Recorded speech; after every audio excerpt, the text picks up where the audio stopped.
I care to introduce you Garry Augustine from DAV. Thank you. My name is Garry Augustine. I'm here on behalf of the 1.2 million members of the Disabled American Veterans, known as the DAV. We thank you for being here to hear our concerns about the government shutdown and its impact on America's wounded heroes. As you know, unless the stalemate is resolved by the end of October, more than 4 million veterans may not receive their disability compensation, pension, or GI Bill payments in November. And for many, those payments may be the primary or only source of income. The shutdown is already directly affecting vets, as prior to the shutdown, the VA was adjudicating more than 100,000 claims per month and had reduced the backlog by 1/3. Obviously, as VA employees continue to be furloughed, the ability to adjudicate claims diminishes and the backlog starts to increase. As monthly compensation and pension payments are missed, many wounded and ill veterans won't be able to pay their mortgage, their rent, utility bills, car payments, or even provide food for their families.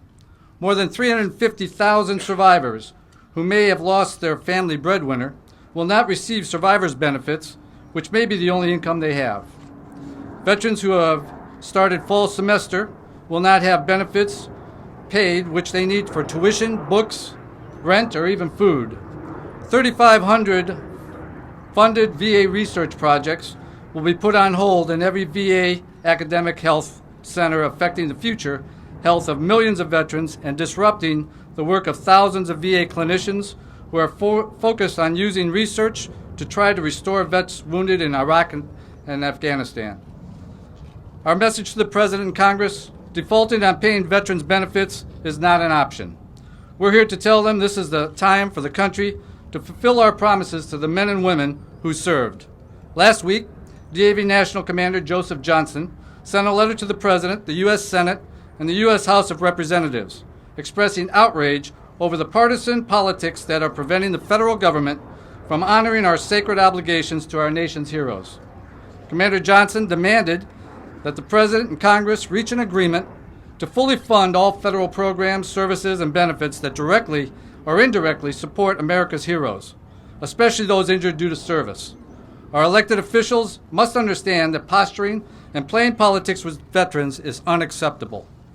DAV is also calling for Congress to pass legislation to extend advanced appropriations to all VA funding, not just health care, so that veterans continue to receive all the benefits and services they have earned, even during budget stalemates and government shutdowns. Advanced appropriations for VA health care has meant that veterans' medical services have not been suspended during the shutdown. We want the same protection against budget stalemates extended to the entire VA budget. The Department of Veterans Affairs has already shut its doors to veterans seeking to file claims for their earned benefits. The DAV remains on the job and has set up alternative sites to continue providing benefit counseling and claims assistance to veterans and their families. We will not stand idly by while our nation's injured and ill veterans suffer because of partisan politics. Veterans are a national priority. It's time that our government treat them as one. The federal government must find a way to work together and end this shutdown, as veterans found a way to protect our country when they wore the uniform of the U.S. military. Thank you very much, and I'd like to introduce my good friend Ray Kelly from the VFW. Ray?